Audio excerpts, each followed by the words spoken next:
Tapi dari pengalaman Pak Eson, kenapa sih sekolah masih memungut biaya, khususnya yang agak besar-besaran pada saat penerimaan murid baru? Mereka selalu beralasan bahwa dana operasionalnya nggak cukup. Contoh misalnya sekolah kejuruan, misalnya ada praktik dan sebagainya yang itu tidak cukup, kemudian itu dibebankan pada siswa. Jadi memang komite sekolah itu digunakan oleh pihak sekolah untuk menutupi gitu, biaya operasional. Pertanyaannya adalah apa betul buat operasional?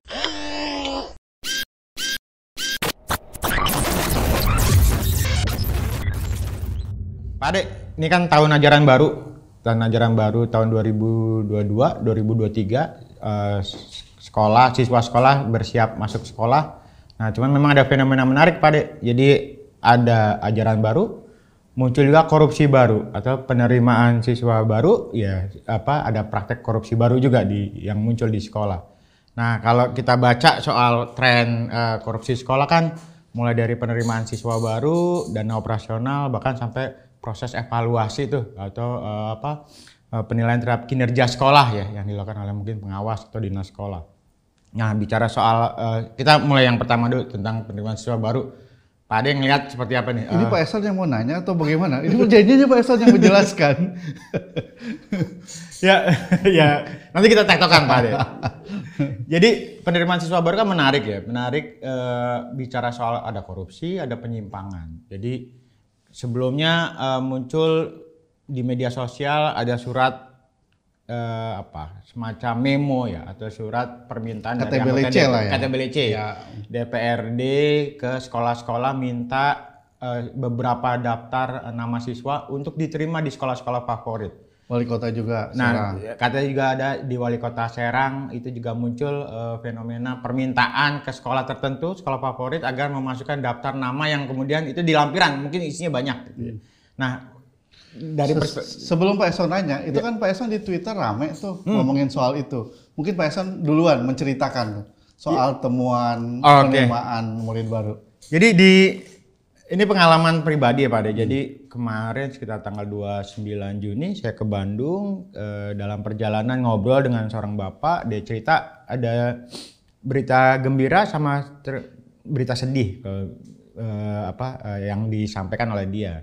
Berita gembiranya anaknya diterima di SMK negeri di Bandung. Dia bilang sudah bayar biaya seragam 1,1 juta rupiah, kemudian ada biaya untuk membuka tabungan 100.000. Nah, berita sedihnya adalah dia dapat informasi bahwa tahun lalu itu sekolah mengenakan biaya sekitar 7 juta gitu ya, sumbangan, bahasanya sumbangan. Nah, tahun sekarang dia khawatir jumlahnya agak lebih besar gitu ya, sumbangannya seperti apa.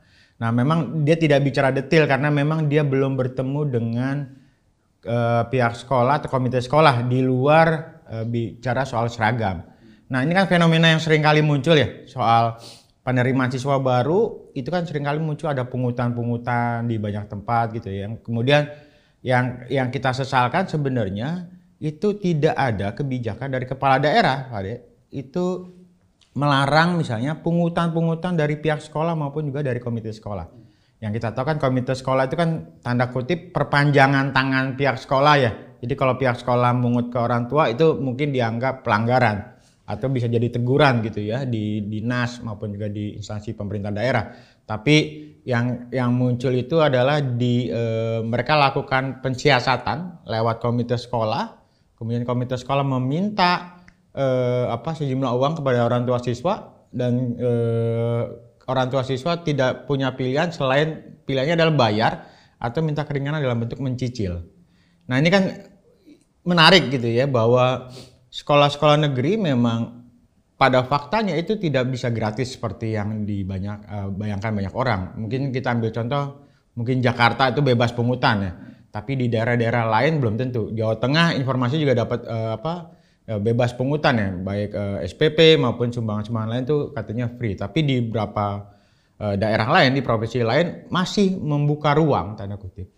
Artinya membuka ruang buat sekolah lewat komite sekolah untuk meminta sumbangan kepada orang tua siswa. Untuk konteks Indonesia masih pandemi, saya rasa ini memberatkan. Saya nggak tahu kalau di Pak Ade, kan ini catatannya banyak nih soal komite sekolah yang kemudian dari sisi akuntabilitas, baik bahkan sampai proses pemilihannya juga bermasalah, akuntabilitas pengelolaan keuangan komite sekolah juga bermasalah. Nah, catatan Pak De. Tapi dari pengalaman Pak Eson, kenapa sih sekolah masih memungut biaya, khususnya yang agak besar-besaran pada saat penerimaan murid baru? Mereka selalu beralasan bahwa dana operasionalnya nggak cukup. Jadi contoh misalnya sekolah kejuruan, misalnya ada praktik dan sebagainya yang itu tidak cukup, kemudian itu dibebankan pada siswa. Jadi memang komite sekolah itu digunakan oleh pihak sekolah untuk menutupi gitu, biaya operasional. Pertanyaannya adalah apa betul buat operasional? Banyak kecurigaan orang, jangan-jangan ini juga buat nambahin gajinya kepala sekolah, Pak De, gitu ya. Atau misalnya Pak Eson selalu suuzon aja. Ya, karena memang kalau korupsi harus berburuk sangka. Karena kalau berbaik sangka kepada koruptor agak susah, Pak De. Jadi penegak hukum juga nggak mungkin nangkep. Ini kan kepala sekolah, Pak Eson. Nah, ini yang terjadi ya. Ini cerita di Bandung, saya pikir nih merata di banyak tempat gitu. Jadi ada isu soal komite sekolah, kemudian kalau di Jakarta istilahnya adalah isu soal zonasi kebijakan mungkin dianggap kontroversial gitu ya. Ada yang sekolahnya dekat, kemudian nggak bisa masuk ke sekolah. Nah, isu yang berkembang tadi selain tadi kalau bicara soal penerimaan siswa baru ya Pak De, soal tadi ada pungutan sumbangan yang tidak rela sebenarnya kan, pasti nggak akan rela sebenarnya orang tua. Kemudian yang kedua tadi kata belece itu ya, entah kepala daerah, anggota DPRD minta ini. Kemudian juga yang lain isunya soal sistem yang kemudian menjadi polemik dan ini bahkan jadi celah korupsi baru. Ada istilah jual beli bangku sekolah gitu ya. Nggak, padahal bisa aja bawa bangku sendiri, boleh kan? Nah, harusnya kalau jual beli bangku sekolah dia bisa juga itu cari sama bangku mejanya enggak itu dijual. Cari bangku yang paling murah, Pak De ya. Iya. Tapi itu yang terjadi ya. Jadi jual beli bangku sekolah itu muncul di fenomena penerimaan siswa baru. Jadi saya dapat informasi misalnya di salah satu daerah di Jawa Barat gitu ya. Sebutlah Depok gitu ya. Saya nggak sebut daerahnya Pak De, tapi informasinya untuk diterima di sekolah itu biaya sekitar 20 juta. 20 juta. Jadi kalau masuk tanpa tes mungkin tanda kutip bisa masuk sekitar di satu daerah itu ya 20 juta lewat kepala sekolah gitu ya, oknum kepala sekolah mungkin ya gitu. Saya nggak mau sebut daerah dan sekolah, tapi itu yang informasi yang kita dapat dari orang tua siswa. Tapi si siswanya kebetulan juga karena berprestasi dia nggak mau ambil ituan. Tapi pastinya orang-orang tanda kutip yang cukup mapan, pingin anaknya sekolah favorit, kesempatan-kesempatan ini diambil. Dan ini kan artinya apa? Menyingkirkan orang-orang tua siswa yang sebenarnya dari sisi kemampuan akademiknya bagus, tapi karena nggak punya uang atau terganjal karena sistem yang tadi dianggap juga tidak berpihak ke siswa, ya gagal tuh. Nah, pengalaman Pak De, isu soal komite sekolah kan Pak De waktu di IC riset banyak hal soal korupsi pendidikan gitu ya, siswa baru, komite sekolah gitu ya, kemudian sistem yang kemudian membuka celah korupsi baru bahkan seperti itu. Ya, pertama sih kalau untuk pendidikan, konstitusi kan sudah menjamin gitu ya. Tidak boleh ada barrier, tidak boleh ada hambatan bagi warga negara untuk mengakses layanan pendidikan. Apalagi sekarang kan pemerintah punya program wajib belajar 12 tahun gitu ya. Bukan cuma pada tingkat SMP tapi juga SMA gitu ya, dan sederajat. Jadi benar-benar wajib belajar, bukan wajib bayar gitu ya, mestinya gitu ya. Itu yang pertama. Makanya kemudian pemerintah kan menggelontorkan anggaran untuk sektor pendidikan cukup besar. 20% ya? Ya, walaupun ya itu isu yang lain kita bisa diskusikan itu ya. Karena selama ini yang menjadi hambatan terbesar warga untuk mendapatkan layanan pendidikan itu soal biaya. Gitu ya. Makanya ada program BOS untuk pemerintah pusat, ada program BOS daerah atau BOP atau apapun namanya gitu yang digulirkan oleh pemerintah daerah, provinsi maupun kabupaten kota. Tujuannya apa? Tujuannya menghilangkan biaya-biaya yang selama ini menghambat anak-anak kita gitu ya, generasi muda kita untuk bisa mendapatkan layanan pendidikan. Teorinya seperti itu, bukan teorinya ya, sama di undang-undang seperti itu. Jadi pendidikan ini adalah hak gitu ya. Hak warga dan kewajiban pemerintah untuk menyediakan layanan layanan pendidikan.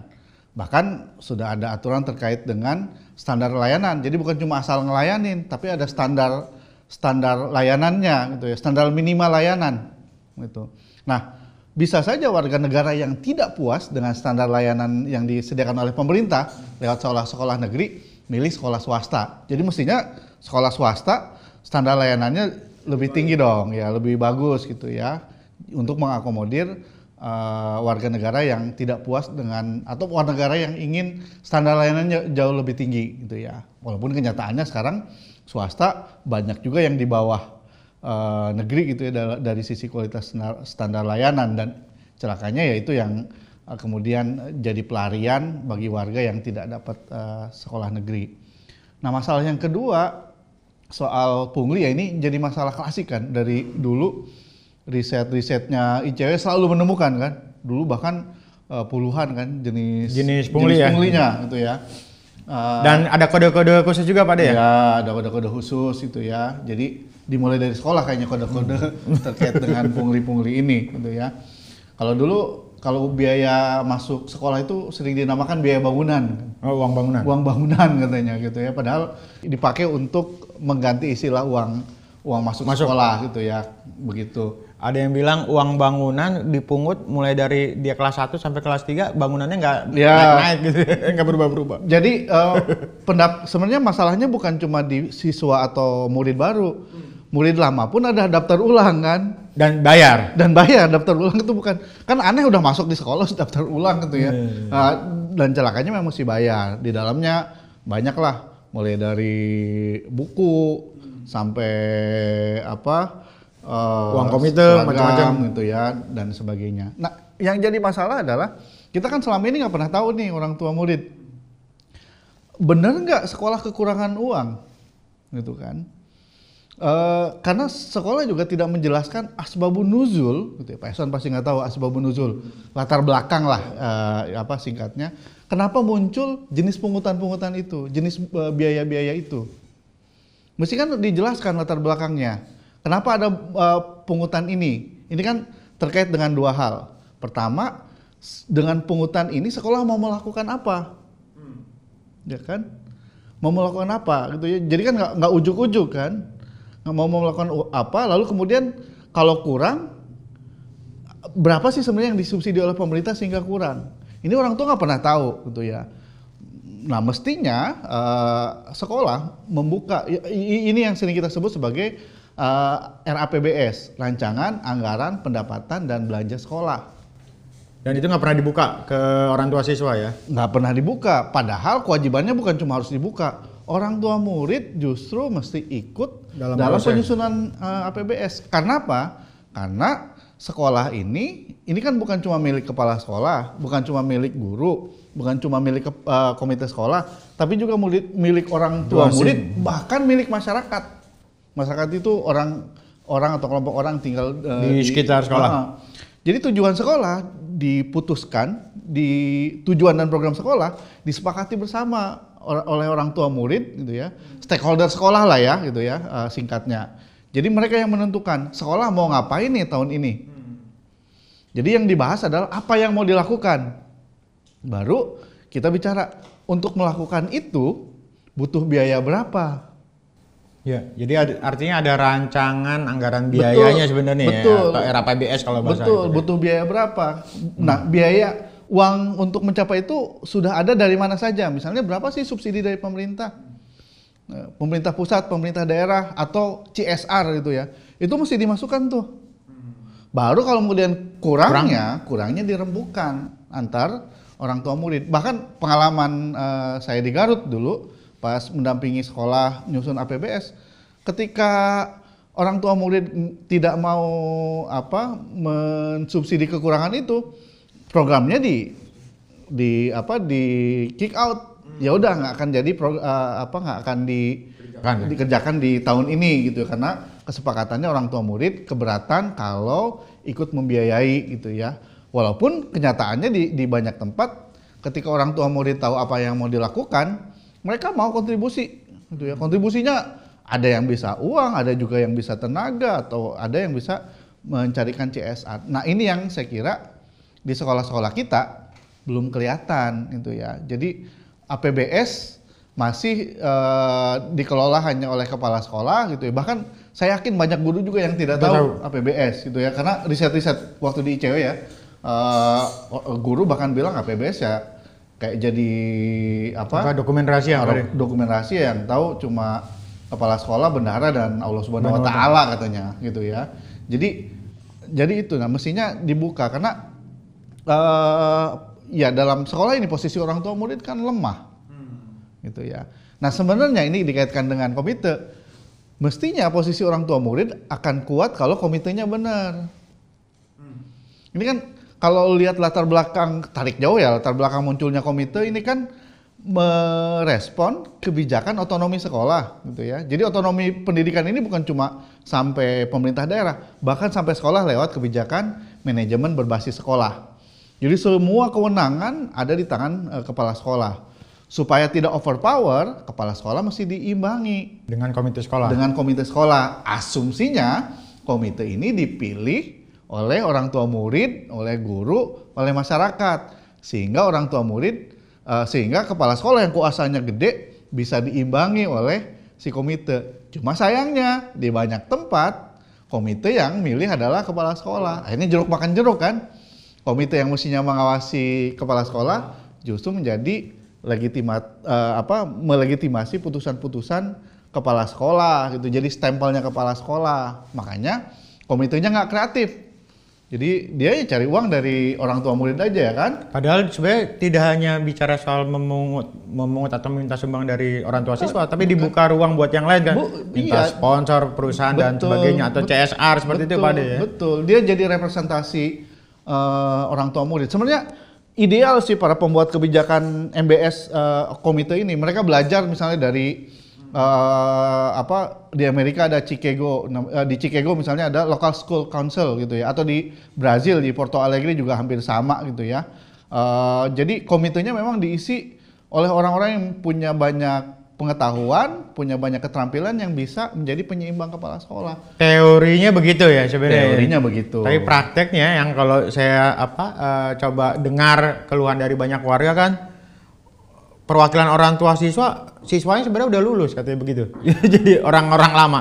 Kemudian mereka adalah misalnya dianggap pengamat pendidikan atau punya kepedulian pendidikan, sebenarnya nggak beda orang-orang yang dipilih kepala sekolah tadi seperti yang Pak De bilang, ini sebenarnya cuma pingin melegalkan keinginan kehendak sekolah kan. Kalau kepala sekolah nggak boleh mengut langsung, ya dia serahkan itu ke sekolah. Tadi ada soal proses, belum lagi bicara soal transparansi dan akuntabilitas ya, soal pengelolaan keuangan di komite sekolah ya. Betul. Makanya di beberapa yang ditemukan di ICW, komite juga kebagian uang dari sekolah. Oh, nyata mereka nggak gratisan Pak De? Iya, dapat kayak quote unquote dividen. Nggak semua ya gitu ya, tapi ada temuan soal itu. Atau komisi ya. Jadi kalau masuk penerimaan berapa, katanya ada komisi gitu ya. Ada juga yang bilang waktu itu orang tua siswa masuk di komite sekolah, karena dia kritis, katanya untuk rapat-rapat berikut biasanya nggak dilibatin. Bahkan ada temuan kita ya, komite-komite yang justru komite-komite yang bagus dibubarkan oleh kepala sekolah. Tangerang pernah kita dampingi gitu ya, di Jakarta juga ya. Jakarta kan juga sama gitu ya, komitenya kritis, mampu menjadi penyeimbang kepala sekolah, justru dibubarkan kepala sekolah, cari komite yang bisa dijadikan sebagai boneka gitu ya. Nah celakanya orang tua murid biasanya diem aja gitu ya, karena takut gitu ya, karena mereka takut anaknya nanti dipersulit atau anaknya ditandai, dan itu juga pernah terjadi gitu ya, ketika orang tua muridnya kritis, anaknya yang ditandai, bahkan ada beberapa yang melaporkan ke Komnas Perlindungan Anak gitu ya. Jadi memang agak ruwet itu yang disayangkan kan. Mestinya sekolah ini kan jadi tempat menyemai nilai-nilai anti korupsi, menyemai nilai-nilai demokrasi gitu ya. Tapi yang terjadi sekarang banyaknya kebalikannya gitu ya. Manajemen berbasis sekolah akhirnya diplesetkan jadi manajemen berbasis kepala sekolah gitu ya. Gitu. Nah itu kan isu soal komite sekolah yang pungutannya biasanya dilakukan di awal tahun ajaran baru kan, pada buat siswa baru, tadi uang gedung, sumbangan dan sebagainya. Keringanan paling tidak hanya bicara soal bisa diangsur. Nah di luar itu kan ada fenomena menarik tadi yang soal masuk ke sekolah dengan jalur khusus. Gitu. Nah itu gimana Pak De? Ini pertanyaannya sebenarnya simpel. Sebenarnya kepala sekolah bisa nggak sih nolak gitu ya? Atau dia sebenarnya nggak berdaya atau ya pasrah begitu aja sebenarnya? Atau Pak Eson bisa memulai, karena Pak Eson punya temuan tadi kan di daerah yang inisialnya DEPOK gitu kan. Mungkin Pak Eson bisa mulai cerita. Ya, kalau ini kan di beberapa tadi ya, kalau dilihat di medsos ada muncul surat-surat tadi, memo segala macam ya. Dia kirim surat ke sekolah, cuman kita belum tahu ya apakah sekolah melayani itu atau tidak. Tapi yang kita tahu kan sebenarnya begini. Ini bicara soal fungsi pengawasan tuh Pak De. Fungsi pengawasan, kita tahu misalnya kepala sekolah itu kan diangkat juga oleh kepala daerah lewat dinas gitu ya.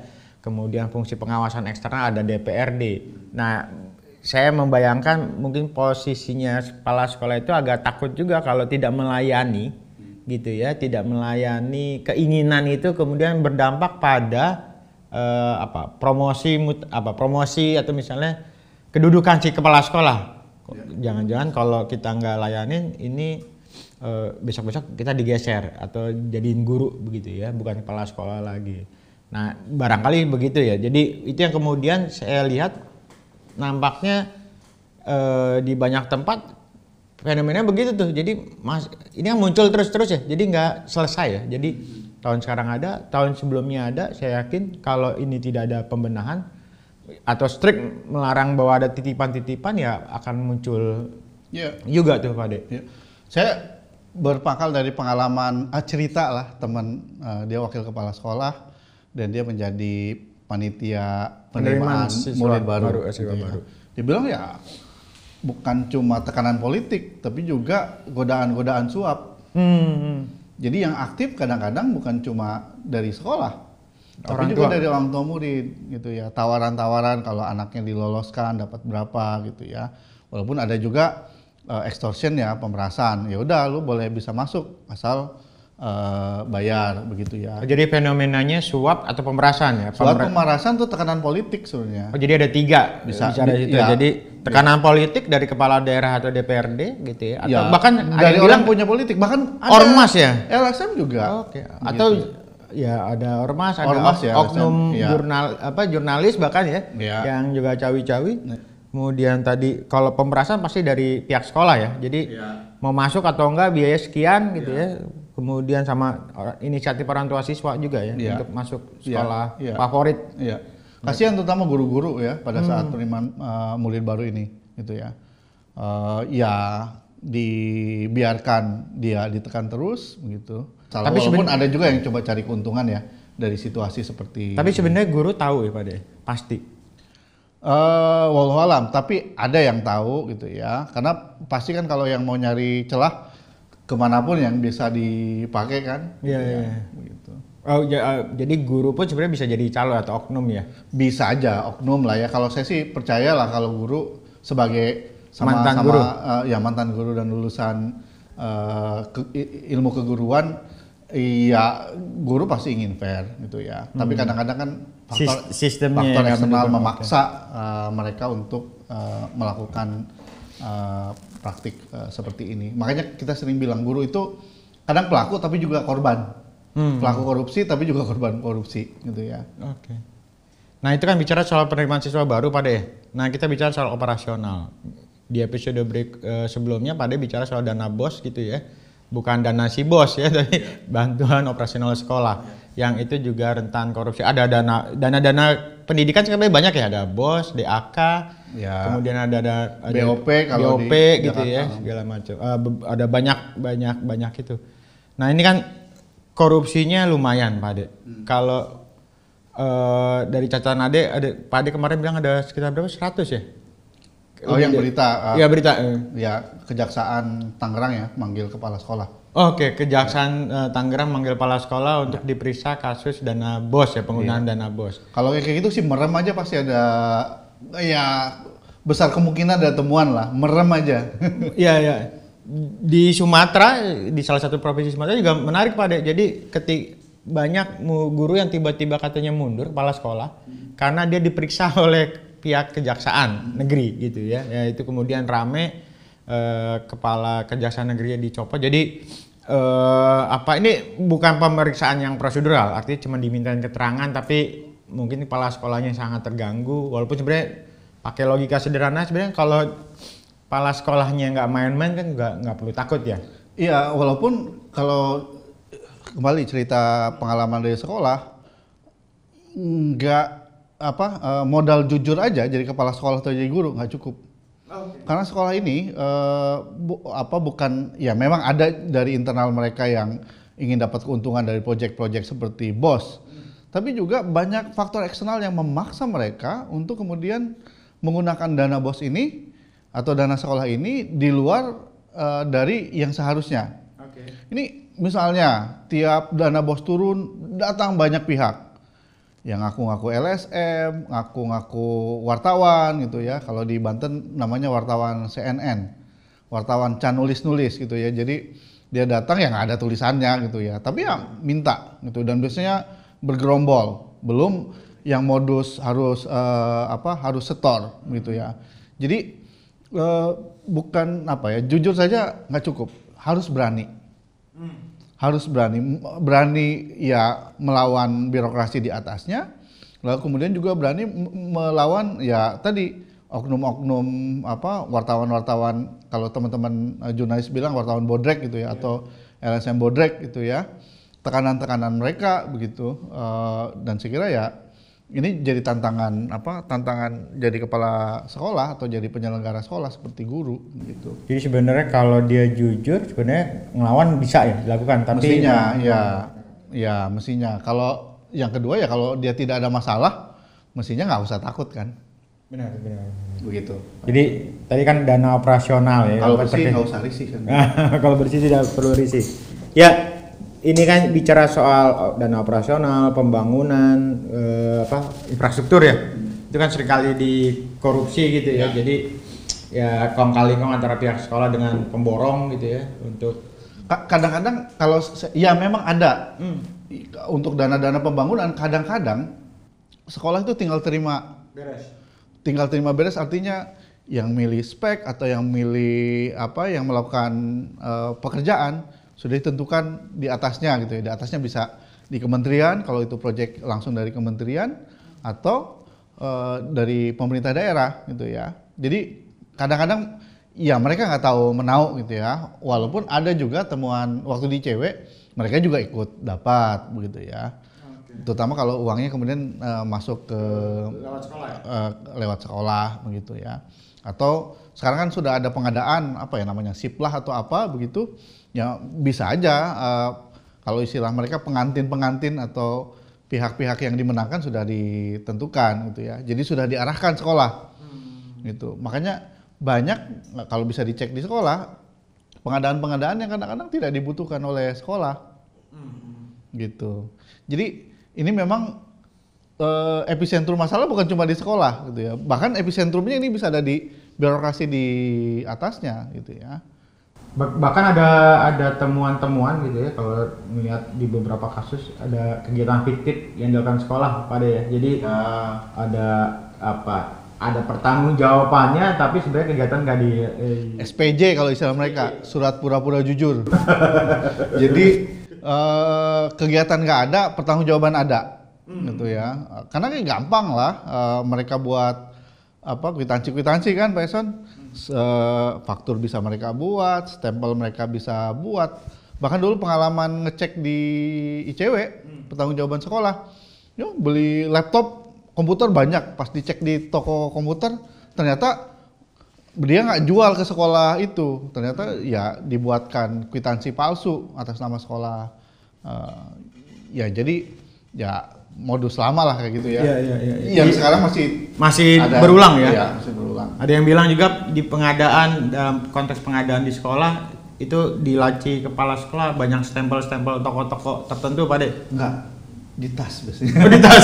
Enggak laci tas mungkin ya, bisa dicek. Nah, pertanyaan yang sangat yang pertanyaan besarnya adalah kenapa sih sebenarnya masih muncul korupsi di sekolah Pak De? Kalau menurut Pak Eson kenapa? Nah, kalau dari catatan saya paling nggak ada dua ya. Satu isu soal integritas, ya pastilah koruptor mana ada sih yang berintegritas. Kedua, salah satu juga penyebab korupsi sekolah karena kepala sekolah umumnya Pak De, dari beberapa kasus yang kita coba amati itu untuk mendapatkan jabatan sekolah menyuap gitu pejabat untuk jadi kepala sekolah. Misalnya entah kepala dinas atau misalnya kepala daerah gitu ya. Jadi di temuan KPK bagaimana misalnya untuk jadi kepala sekolah harus menyuap sekitar per tingkat ya, SD, SMP, SMA 20, 50 juta untuk jadi kepala sekolah di SMA. Jual beli jabatan. Istilahnya jual beli jabatan, betul Pak De. Itu nilainya 50 juta. Informasi yang lain kita dapat di Jawa Tengah itu sekitar 100-an juta. Di Jawa ya, salah satu provinsi di Jawa 100 jutaan. Lebih. Jadi semakin bahasa favoritnya barangkali mungkin harganya lebih besar. Nah, kalau misalnya kepala sekolah sudah mendapatkan jabatan dengan cara-cara menyimpang tadi, itu agak sulit bicara soal bahwa dia akan tidak melakukan tindakan serupa untuk balik modal ya kan. Jadi duit yang sudah dikeluarkan gimana caranya biar kembali. Makanya saya sendiri tidak terlalu banyak berharap pembenahan korupsi di sekolah itu mengandalkan kepala sekolah atau kepala dinas atau bahkan kepala daerah. Kalau mereka adalah masuk dalam lingkaran setan korupsi sekolah, agak susah berharap tuh. Makanya kita mungkin butuh champion ya, kepala sekolah, kepala dinas, kepala daerah yang tanda kutip sebenarnya punya konsen bersihkan korupsi di sekolah. Sepanjang itu nggak muncul, kelihatannya agak susah. Kalau Pak De ada pendapat lain? Dari tadi melihat Pak Eson nggak minum Pak, nggak. Kau udah bicara korupsi susah minum Pak De. Ya berapi-api ya Pak. Berapi-api. Ya hampir sama seperti Pak Eson. Saya sih melihat problem korupsi di sekolah itu problem struktural, gitu ya. Karena lagi-lagi sebagai mantan guru, saya meyakini guru maupun kepala sekolah juga tidak mau melakukan praktik korupsi. Guru dan sekolah dan kepala sekolah mereka ingin tetap digugu dan ditiru gitu ya. Mereka punya beban moral menjadi contoh bagi peserta didik untuk hal-hal yang baik. Mereka jadi role model. Tapi problem mendasarnya adalah tekanan struktural ini, gitu ya. Soal jual beli jabatan tuh antara lain seperti itu. Walaupun tadi kita bahas sekolah punya otonomi sekolah lewat manajemen berbasis sekolah, tapi tetap saja kuasanya ada di birokrasi, khususnya di dinas, dan dinas dikendalikan oleh kepala daerah gitu ya. Jadi dan sebenarnya korbannya itu nggak hanya sekolah negeri ternyata Pak De. Betul. Sekolah swasta juga punya kerentanan yang sama. Betul. Jadi kalau tanda kutip dia tidak baik-baik dengan pihak dinas pendidikan setempat, mungkin izin operasional dicabut, akreditasi dikurangi, seperti itu ya Pak De. Betul. Jadi sekolah ini sebenarnya korban korupsi sekaligus korban politisasi. Karena kalau lihat pemilu gitu ya, sekolah ini paling diandalkan tuh untuk memobilisir pemilih, baik itu guru maupun peserta didik, khususnya di SMA gitu ya. Jadi dalam jangka pendek menengah ya mesti diperbaiki politiknya, politik di daerah gitu ya. Selama politik di daerah korup, sekolah akan dijadikan salah satu sumber korupsi begitu. Karena sama seperti watak birokrasi yang lain, sekolah juga samina watona sama atasan, sama dinas, sama kepala daerah. Kalau kemudian sekolah dijadikan sebagai sumber pendapatan, sumber korupsi, ya mau nggak mau kepala sekolah atau guru harus cari uang sebanyak-banyaknya dari orang tua murid gitu ya, untuk disetorkan ke atas. Jadi mesti di-reform nih di atas gitu ya. Kalau itu sudah di-reform, saya kira setengah sudah setengah keberhasilan untuk mengurangi praktik korupsi di sekolah. Karena ketika pimpinan politik di daerah komit gitu ya, dinasnya komit, mereka dengan sendirinya akan mengawasi sekolah kok. Nggak ada setoran gitu ya, nggak minta setoran, mereka akan ngawasi kepala-kepala sekolah. Kalau ada yang nakal pasti mereka akan kasih sanksi gitu ya. Bukan kemudian malah dilindungi gitu, karena sama-sama mendapatkan keuntungan. Itu saya kira jangka pendek menengah. Tapi dalam jangka panjang kita bisa belajar dari berbagai negara, yaitu aktivitas orang tua murid dan guru yang punya peran lebih besar di sekolah. Gitu ya. Jadi orang tua murid jangan seperti melondri pakaian terkait dengan menyekolahkan anak gitu ya, ditaruh setelah itu ditinggal. Enggak, orang tua murid mesti ikut berpartisipasi dalam penyelenggaraan sekolah, bukan dalam konteks pedagogis ya, konteks belajar mengajar di ruang kelas, tapi dalam konteks tata kelola.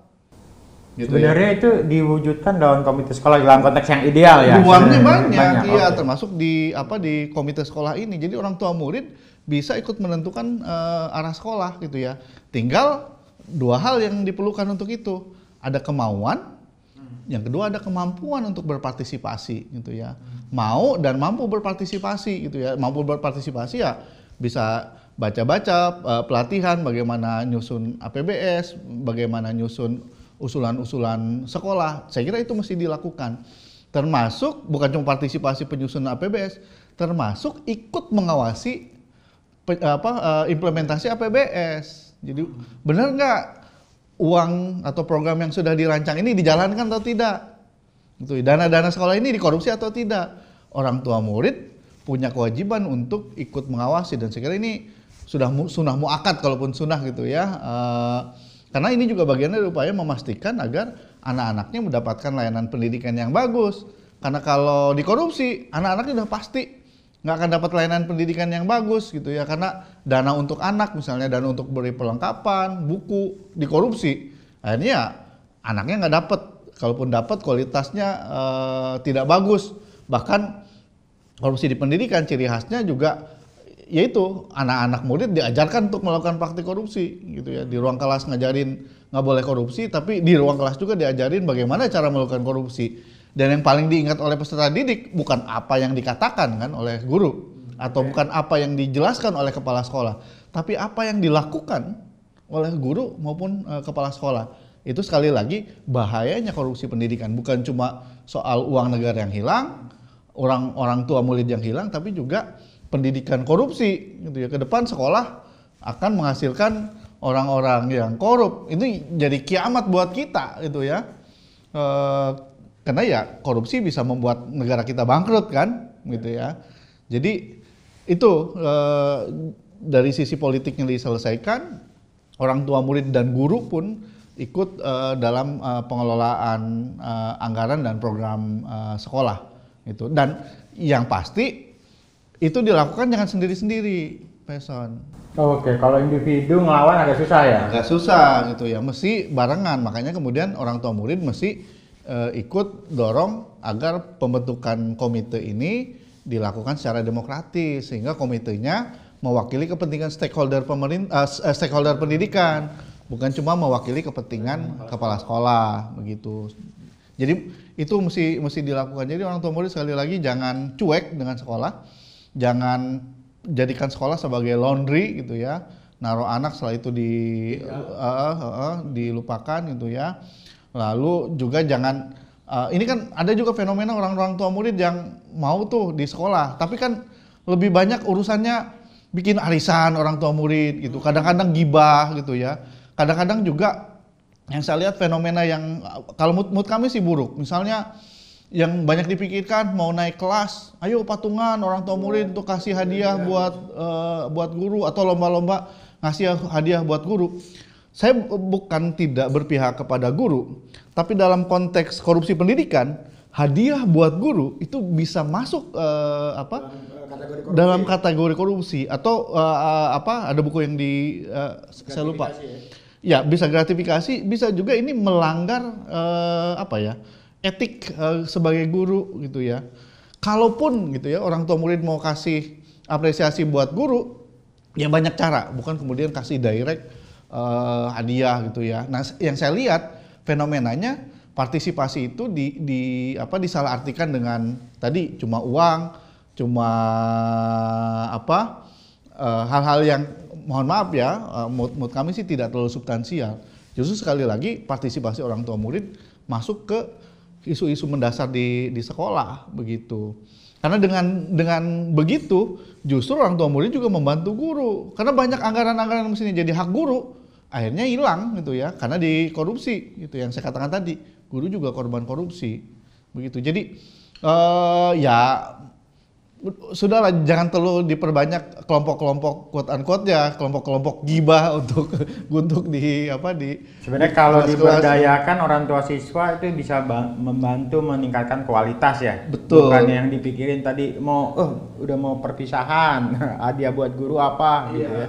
Jadi pengalaman pribadi pada di sekolah anak saya dulu yang dibicarakan adalah hadiah yang tepat buat gurunya apa gitu. Akhirnya diskusi panjang, akhirnya ngasih hadiah berupa emas gitu ya, emas pada guru. Saya bilang ini masuk gratifikasi, tapi justru ketika kita komplain seperti itu, pertanyaan balik ke kita gitu ya. Ya ini kan setahun sekali Pak gitu ya, dan konteks di budaya timur kan ngasih sesuatu buat guru itu dianggap ya lumrah lah, karena dia menjaga anak kita selama paling enggak setahun. Banyak cara sebenarnya kalau mau kasih apresiasi buat guru, tidak dengan cara-cara yang membuat guru melanggar etik profesi dia. Iya. Sebenarnya guru itu ya, sebagai mantan guru, ketika orang tua ikut membantu anak gitu ya, itu udah membantu guru. Itu mengapresiasi kerja guru gitu ya. Jadi ada koneksi antara orang tua murid dengan guru gitu ya. Nah, karena orang tua murid menempatkan anaknya kayak barang laundry, ya makanya ya kompensasi mereka anggap sebagai apresiasi ya dalam bentuk material seperti itu. Sebenarnya bisa aja bentuk material, tapi ya caranya tidak membuat pada akhirnya guru jadi favoritism. Jadi orang tua murid berlomba-lomba kasih hadiah yang bagus-bagus gitu, yang harapannya nanti anaknya lebih diprioritaskan. Ini kan pada akhirnya merusak pendidikan kita. Begitu ya, merusak guru, merusak murid, merusak orang tua murid, dan merusak pendidikan kita walaupun kelihatannya kecil begitu. Jadi lebih baik partisipasinya dalam kebijakan sekolah, mengawal anggaran gitu ya, supaya anggarannya dipakai untuk murid, dipakai untuk kepentingan guru, dan itu saya kira jauh lebih hebat dalam mengapresiasi profesi guru. Begitu Pak Ihsan. Mungkin yang agak kelewat kita bahas isu soal pengawasan ya. Ini jadi salah satu juga penyebab korupsi sekolah, karena pengawasannya juga lemah ya. Mulai dari kepala dinas, kepala daerah, bahkan pengawas sekolah. Katanya kalau mau ngawas sekolah ya tadi harus ada amplop atau oleh-oleh yang bisa dibawa pulang. Amplop sih gampang aja, yang penting isinya. dan celakanya seringkali dengan jumlah tertentu yang sudah diminta gitu. Jadi kalau fungsi pengawasan sudah tanda kutip sudah disuap, jadi jangan bicara agak susah bicara kualitas tata kelola ya.